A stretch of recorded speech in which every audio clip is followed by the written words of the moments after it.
안녕하십니까. 6월 5일 금요일 아침이 되었습니다.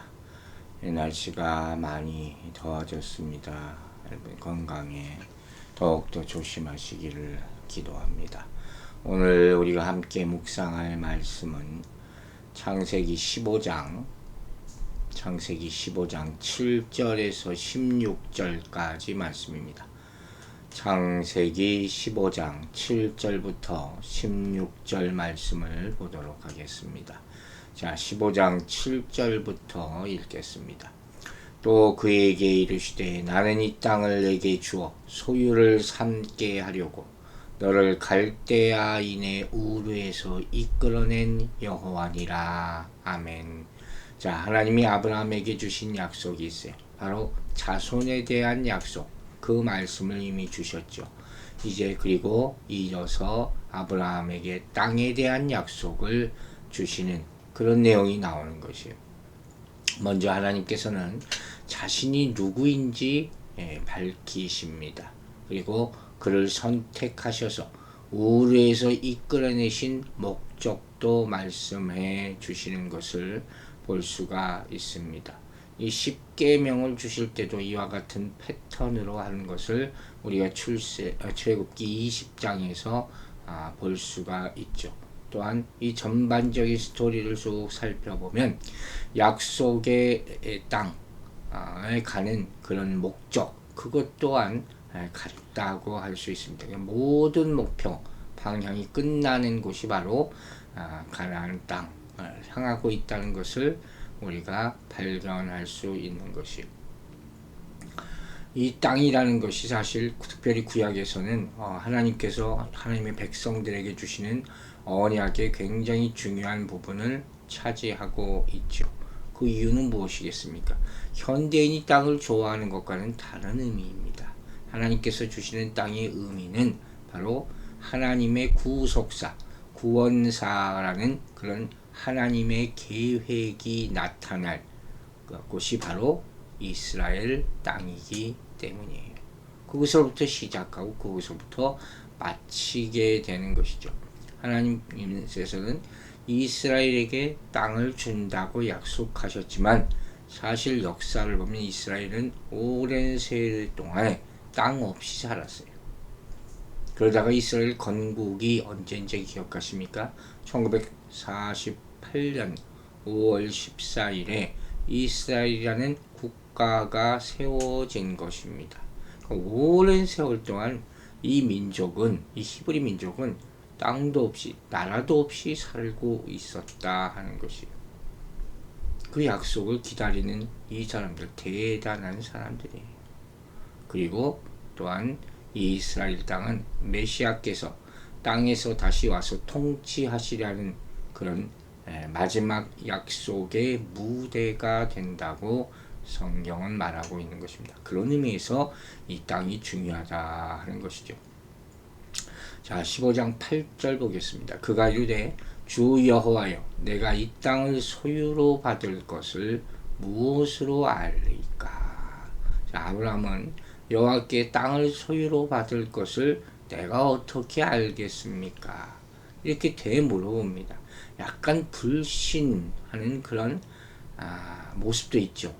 그러나 그것보다는 어떤 의미입니까? 바로 좀 증거를 좀 주시면 안 되겠습니까? 확실한 증거를 좀 주세요. 이렇게 요구하는 거예요. 어떻게 보면 그 현실적으로 보면 당연한 것이 사실 땅을 가지고 있지 않았어요. 다 이방인들의 수중에 있었고 아브라함은 자기가 그 땅을 지금 가질 수 있다는 것도 믿어지지 않았을 뿐더러 후손들이 어떻게 그것을 다 누릴까 더 믿을 수 없던 그런 상황이었기 때문이란 말이에요. 그런데 그 상황에서 하나님께서 아브라함과 언약을 체결하심으로 말미암아 그 약속을 확증하는 그런 모습이 계속 보이고 있는 것이에요. 자, 15장 9절 보겠습니다. 여호와께서 그에게 이르시되 나를 위하여 3년 된 암소와 3년 된 수량과 산비둘기와 집비둘기 새끼를 가져올지라. 자, 하나님께서는 언약 체결식을 거행하십니다. 그래서 이렇게 동물들을 가지고 오라고 아브라함에게 명령하시는 것을 볼 수가 있어요. 마치 우리 레위기에서 출애굽기에서 봤듯이 제사에 지내는 이 제사의 제물을 가져오시라 하는 것과 비슷한 그런 장면이 나오죠. 이처럼 여러분, 하나님은 이 약속이 성취될 것을 확증해 주시는 그런 은혜를 믿는 사람들에게 반드시 베풀어 주심을 믿으시기 바랍니다. 그래서 이렇게 동물들을 가져오라 하는 것이에요.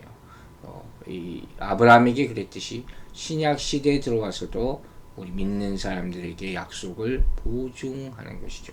아브라함에게는 이런 언약 체결 의식을 통해서 보증하시고, 또 우리들에게는 예수 믿는 사람들에게는 예수 그리스도를 통해서 그 약속을 확실히 하신다는 것입니다. 자, 15장 10절 읽겠습니다. 아브라함이 그 모든 것을 가져다가 그 중간을 쪼개고 그 쪼갠 것을 마주 대하여 놓고 그 새는 쪼개지 아니하였으며, 아주 특별한 의식의 모습이 본문에 나오죠. 동물들을 가지고 와서 새를 제외한 나머지 동물들을 발을 쪽 쪼개버려요. 이게 무슨 짓입니까? 자, 이게 무슨 소리냐? 그래서 또 쪼개진 짐승들을 각각 서로 마주 보도록 했다. 조각들을. 이건 무슨 의미냐면 그 짐승이 확실히 죽었다 하는 것을 의미하는 거예요. 그러니까 언약을 맺기 위한 이런 의식을 했다는 건데, 현대로서는 좀 이해하기가 어렵죠. 언약을 이제 반으로 쪼갰다는 것은 언약을 어겼을 때 그와 같이 죽게 된다는 심판의 결과를 상징적으로 보여주는 그런 모습이에요. 그리고 하나님께서 그 쪼개진 짐승 사이를 지나가셔요.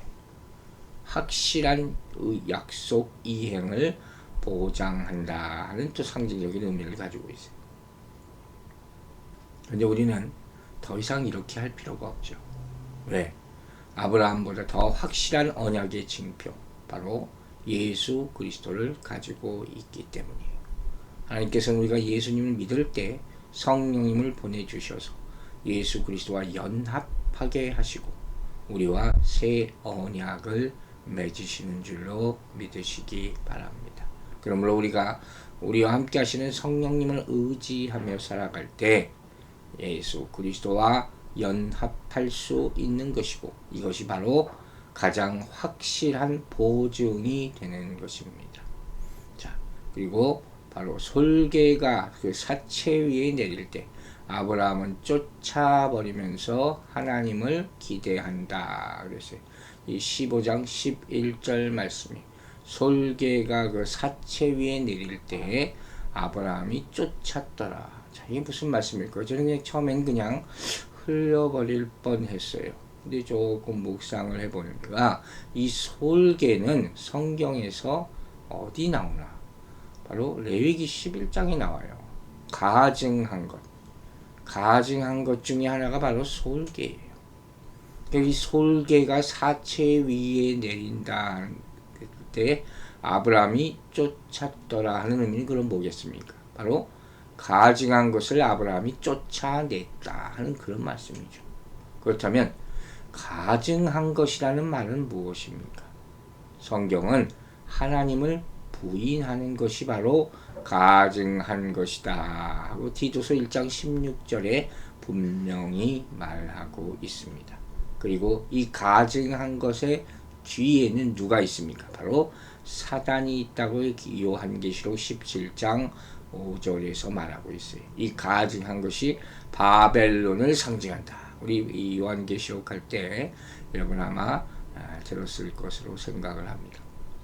그러므로 결론적으로 이 아브라함은 지금 하나님과 언약을 맺은 아브라함의 의를 깨려는 사단의 공격에 맞서서 싸우고 있는 것이고, 이렇게 우리의 구원을 방해하는 그런 세력들은 호시탐탐 노리고 있다는 것도 깨닫고 우리를 구원하신 예수 그리스도께 감사와 찬송을 올려야 될 줄로 믿습니다. 자, 이제 15장 12절 말씀입니다. 해질 때 아브라함에게 깊은 잠이 임하고 큰 흑암과 두려움이 그에게 임하였더니, 자, 언약 체결 준비한 후에 해질 때 아브라함이 깊은 잠에 들었다. 그리고 두려움과 큰 공포가 임했다. 이렇게 나와 있어요.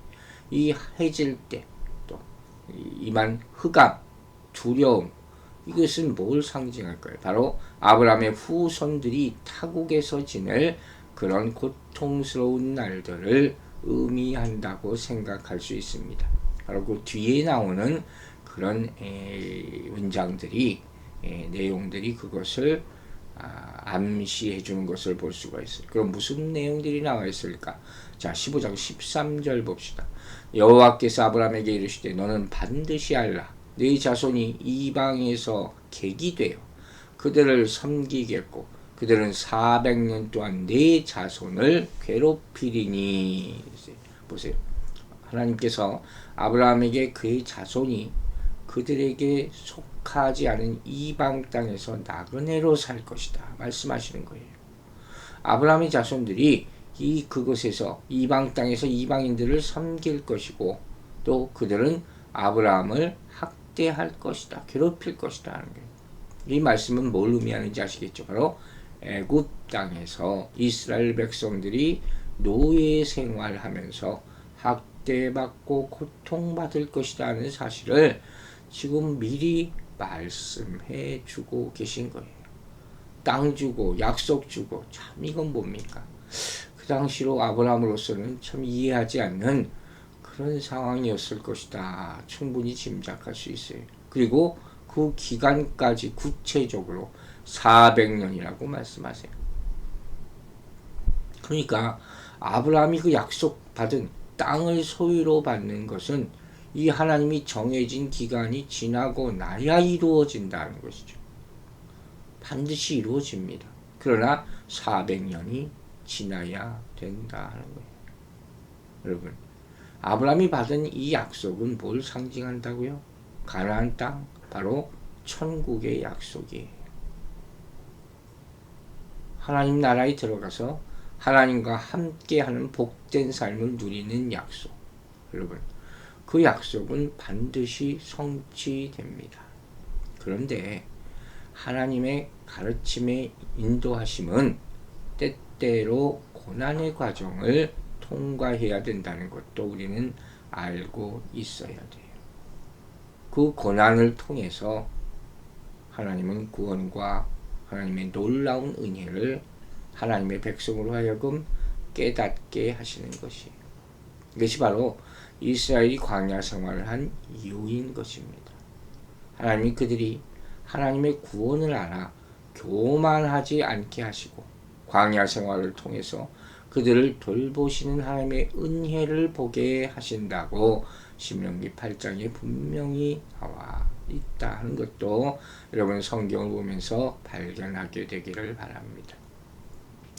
15장 14절 보겠습니다. 그들이 섬기는 나라를 내가 징벌할지며 그 후에 네 자손이 큰 재물을 이끌고 나오리라.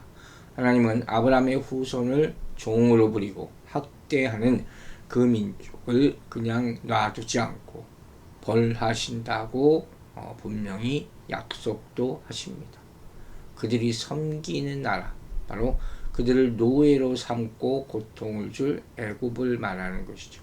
내가 징벌할 것이다. 바로 출애굽의 과정이 특별히 애굽에 내린 10가지 재앙을 기억하시죠. 그것이 바로 애굽과 애굽 사람들이 내린 하나님의 심판, 벌이었다 하는 것을 여기서 또 한번 알 수가 있는 것입니다. 애굽은 아모리 족속의 죄악에 관영할 때까지, 가득 찰 때까지 아브라함 자손의 순수성을 지켜주는 그런 역할을 합니다. 그런데 그들은 히브리 민족을 자신들이 섬기는 노예로 부렸어요. 그래서 이 징벌은 바로 거기에 대한 심판인 것이죠. 이후에 바로 유대인들, 유대 백성들은 큰 소유를 가지고 나오게 될 것, 출애굽을 지금 의미하고 있는 것이에요. 15절은 이렇게 나와 있습니다. 너는 장수하다가 평안히 조상에게 돌아가 장사될 것이요. 자, 하나님은 그 일이 이루어지는 것을 아브라함이 보지 못하고 죽을 것이라고 말씀하십니다. 물론 못 보겠죠. 모세도 가나안 땅에 들어가지 못했지 않습니까? 그러나 하나님은 후손들을 통해서 이 약속을 지키시는 것이죠. 아브라함은 그 약속의 성취를 바라보며 살다가 죽는 겁니다. 여러분, 인생이 이렇게 다 틀리죠. 아브라함은 지금까지 믿음의 조상이라 일컬음을 받지 않습니까? 이제 마지막으로 16절 읽겠습니다. 네 자손은 4대 만에 이 땅으로 돌아오리니 이는 아모리 족속의 죄악이 아직 가득 차지 아니함이니라 하시더라. 아멘. 자, 하나님께서 아브라함의 자손이 4대째 현재 그가 머물고 있는 약속의 땅으로 돌아올 것을 말씀하십니다. 이처럼 약속이 주어져도 약속이 성취되는 데까지는 시간이 필요하다는 것이죠. 하나님은 아직 단 한 명의 씨도 주지 않으셨어요. 그런데 아브라함이 죽고 나니 수백 년 후의 구상을 먼저 말씀하고 계십니다. 여러분, 하나님이 아브라함을 택한 것은 그만을 위한 것이 아니에요. 그것은 하나님 나라의 큰 계획의 아주 일부일 뿐이다. 우리 구원도 마찬가지죠. 모든 사람을 구원하시는 하나님의 계획 가운데 일부가 바로 우리라는 거예요. 자, 그러면 어떻게 해서 4대째가 되어서 돌아오게 되는지 그 이유가 나와 있습니다. 바로 앞서도 잠깐 얘기했죠.